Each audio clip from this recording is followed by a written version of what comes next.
像天气，感到你需委屈，我会相信。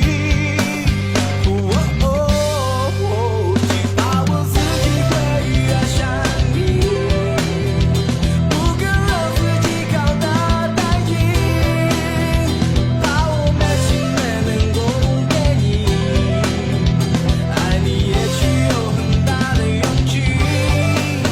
只怕我自己会爱上你，也许有天我已经不自禁，想让就让自己苦了自己，发现你是我并非的意。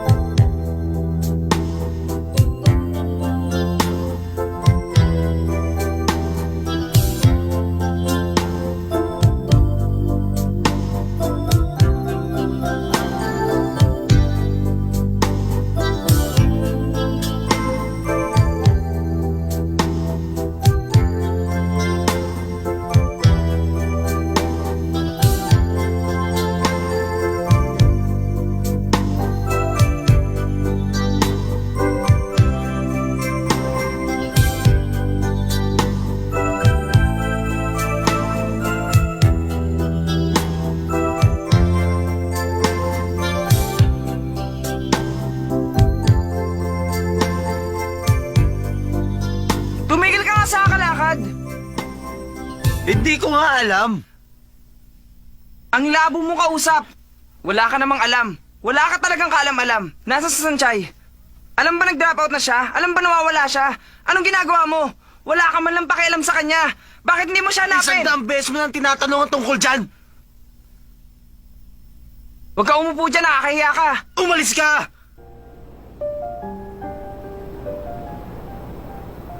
Isang binata?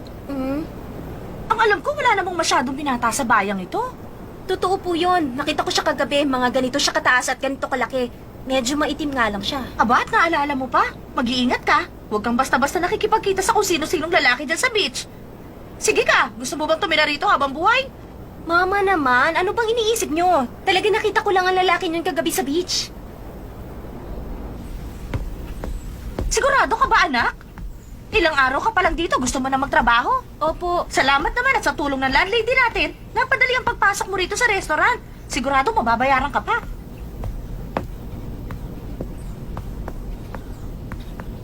Mas mabuti nga kung maganda makakatulong ko dito sa restaurant dahil maraming bakasyonista ngayon. Mabuti na lang at may bakante pa. Kung ganun po, turuan niyo na lamang siyang mabuti, sir.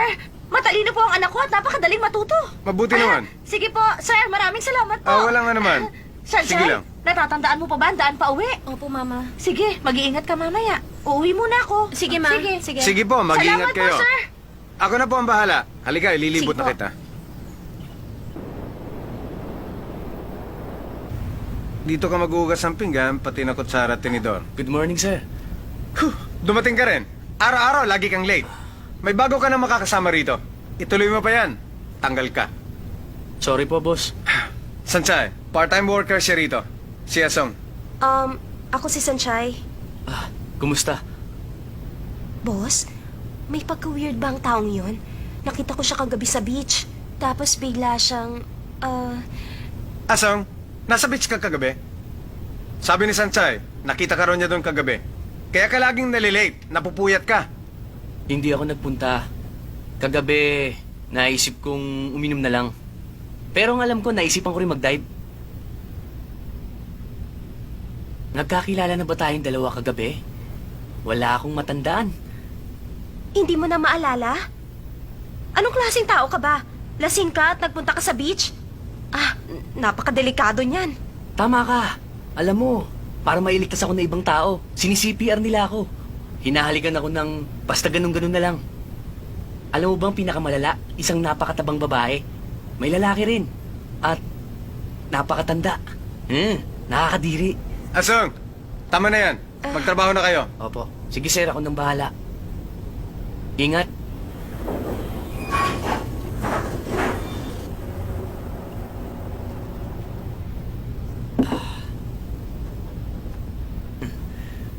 Nakakatawa ang pangalang Swansay. Sino kayang nakaisip niyan? Sa totoo lang, Kapag ang... kumakain ako, nagpapadagdag talaga ako ng Swansay. Para naman maglasang mantika. Mali ka. Sanchay.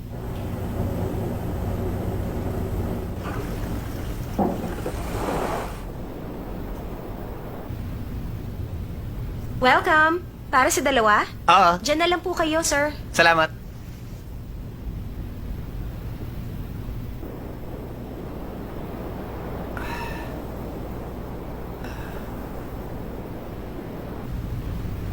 Pasensya na po. Salamat.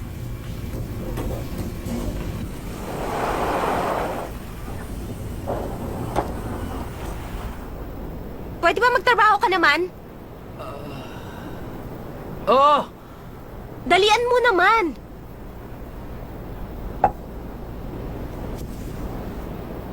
Pero ang ganda-ganda ng panahon. Masarap magbakasyon sa ganitong araw. Kalimutan mo ng bakasyon, nagtatrabaho tayo. Oo na, class president. Class president? Para kasing ganun. Mag-relax ka pag nandito ka. Kailan ka ba huling nagpunta sa beach? Matagal na panahon na. Sana ikaw na lang ang minahal ko.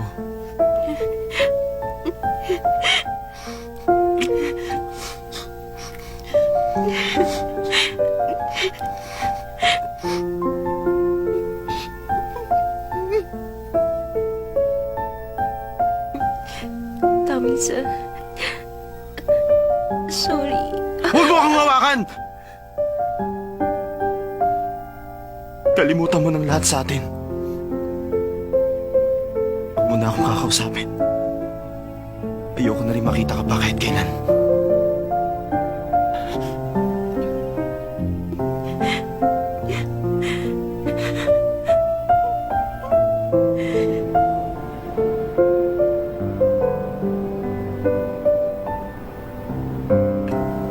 Kanina ka pa ba dyan? Para ka palang si Ason. Magkamukha kayo. Ason? Class president namin siya dati. Siya ang babaeng gustong-gusto ko talaga. Lagi ko siyang tinutukso. Napakabait niya. Bukod doon, napakasipag pa niya. Kung minsan nakakagawa ako ng mali, nagagalit siya sa akin. Ganun siya noon. Pero, umalis siya. Ayaw na niya sa akin.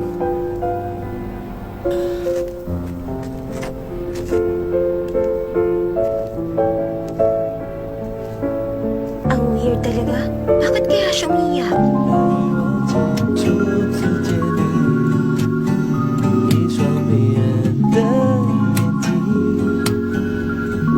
Wow, Shingha.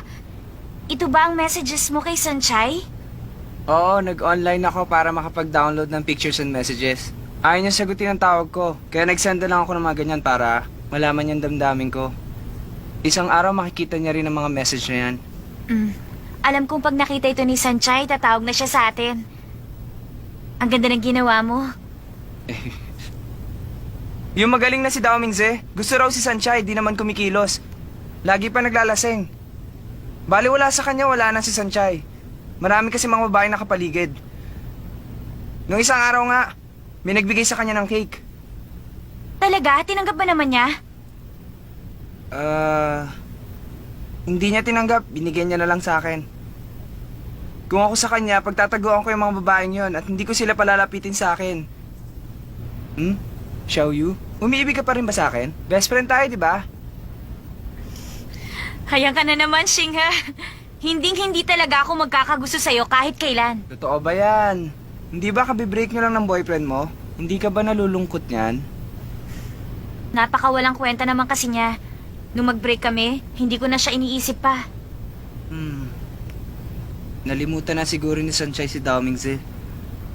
Baka katulad mo rin siya, di ba? At maaari niya akong tanggapin.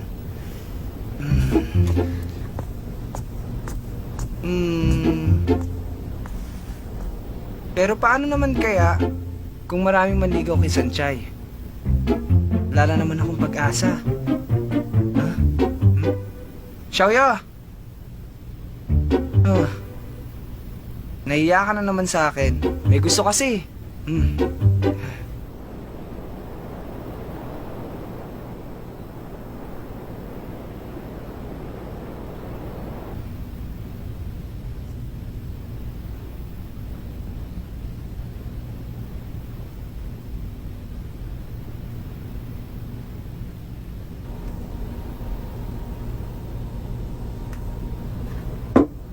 Sanchay!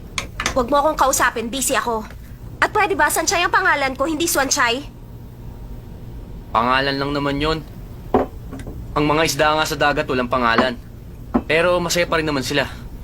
At paano mo naman nalaman na masaya nga sila? Swanchay, gusto mo ng philosophic discussion, ano? Naalala mong sinabi ni Chongche, paano mo malalamang masaya ang isda?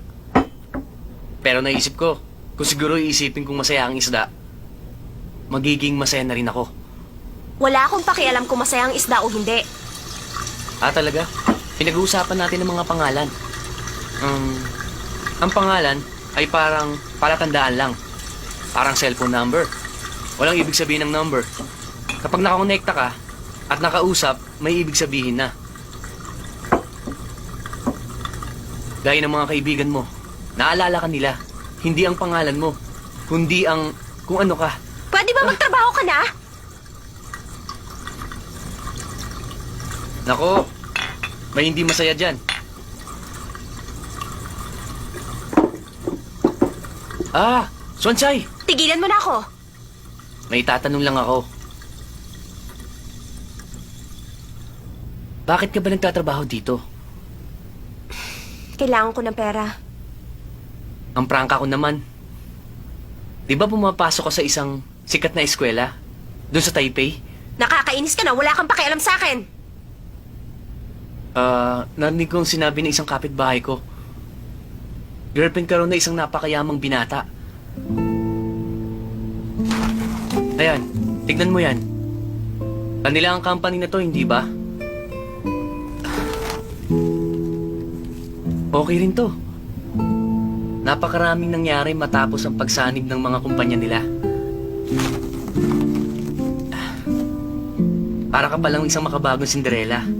Hindi ko maintindihan kung bakit kailangan mo tumira dito. Dapat bumalik ka na lang sa boyfriend mo at makasama mo ang mahal mo. Yun ang pinakamasarap sa buhay. Ang galing mo naman magsalita. Pinakawalan mo rin naman ang babaeng mahal mo ah. Naiisip mo lahat yan pero wala ka namang magawa. Sa tingin mo ba sasaya ka dyan? Bago mo ako pangaralan, isipin mo muna ang sarili mo.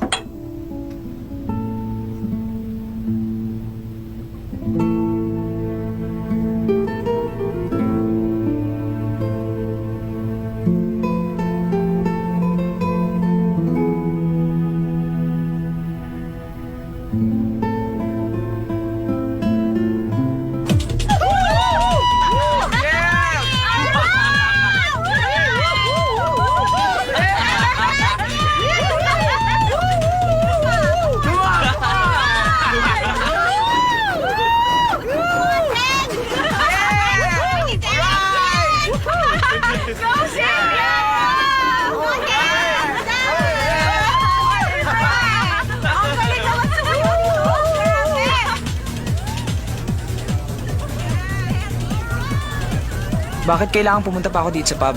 Huwag mo akong tanungin. Tanong mo kay Simen. Pag ininom ko ba ito, bibigyan mo ako ng kiss? Ang hinihingi ng isang magandang babae, hindi ko tatanggihan. Ay, grabe, nakakaka-playboy. Hoy, Lay, long time no see. Kumusta? Ngayon lang ulit tayo nakita. Lagi naman akong ganito, walang nagbago. Napakatahimik mo pa rin. Kaya naman pala sabi sa akin ni Sanchay kapag ikaw ang kasama, nagiging tanga ang tao. Malinis ba to? Ideya nga pala nila Meitsu at Simen ang gimmick na to. Sila ang nag-isip nito. Pero sana makisama ka naman. Huwag mong babanggitin si Sanchay. Sige, walang problema. Ikaw pala ang dating nobya ni Dao Mingze. Dating nobya, tawagin mo akong Xiaozi. Ako si Singhe. Ah, Xinghe. Alam kong kaibigan ka ni Sanchay. Pero paano naman ako? Kaibigan din ako ni Sunshine. At tulad ng sinabi mo kanina, dati akong nobyo ni Dao Mingse. Kaya ang problema nila ay problema ko rin. Panunuurin ko lang ba sila? Kung ganon, anong gusto mo? Wala si Sanchay. Babawiin ba si Aze? Ha? Alam mo kasi wala nang relasyon sila Sanchay at Dao Mingze. Ngayon, pwede ka nang bumalik sa dati mong nobyo. Okay yun. Hindi na babalik si Sanchay. Teka, huwag kang pakasiguro dyan. Totoo, kahit itanong pa kay Watsilay. Wala akong pakialam sa buhay ng iba. Relax, hindi ako ganyang klaseng babae. Isa pa, wala akong ideya kung ano nangyayari. Pwede niyo bang sabihin kung ano nangyayari? Asa? Andiyan ka na pala. Halika, upo ka. Bakit ang tagal mo? Anong gusto mo inumin? Bakit ba? Upo ka muna. Ikaw pala! Asa, long time no Waiter. see. Ang gwapo mo pa rin, in love ako. Kadarating lang ni Shoutzy, wala pa siyang order. Si Azzy rin pala. Ano order nyo? Order ako ng isa pang red wine. Gusto ba yan? Anong gusto niyo kainin? Si Men, ikaw na lang mag-decide. Yung marami para share tayo. Okay. I-order niyo si Asa, parang pumayat siya. Sige, gutom ka ba? Anong gusto mo? Gutom na talaga ako. Ano bang masarap dito? Ako nang order. Isa pang red wine, isang seafood pizza. Masarap yung caviar dito. Umorder ka rin para kay Azzy. Caviar? Gusto ko rin yon. Umorder tayong dalawa. Okay, 2 caviar. Tapos bigyan mo rin kami ng fried chicken, pati yung... Shimen, Ha? ito bang sinasabi mo? Isang reunion. Para saan pa yan? Matagal na natin hindi ito ginagawa. Mas maraming kasama, mas masaya. Di ba, Lay? Kasi, gusto lang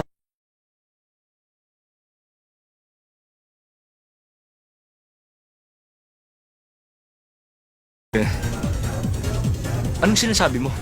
Hayaan mo na. Sobra naman yung sinabi mo. Bakit? Sinabi ko bang gawin niyo to? Ano ba to? Kunwaring pagkakaibigan? Kuminahon kayo, tama na. Asa? Ganyan ka dahil iniwan ka. Tingnan mo nga sarili mo ngayon. Si Men, tama na. Nakakabagot na. Asa, huwag mo siyang saktan!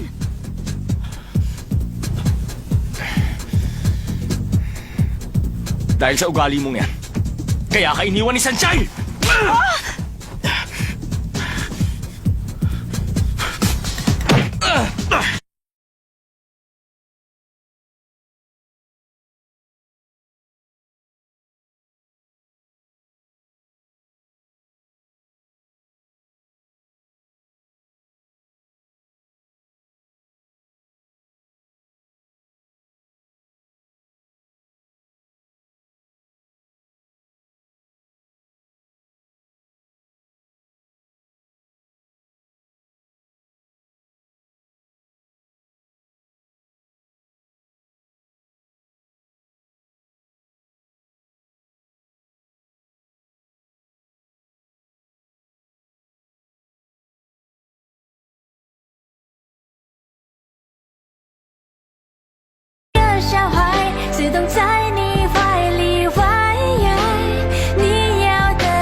像个大男孩，风起又日晒，生活自由。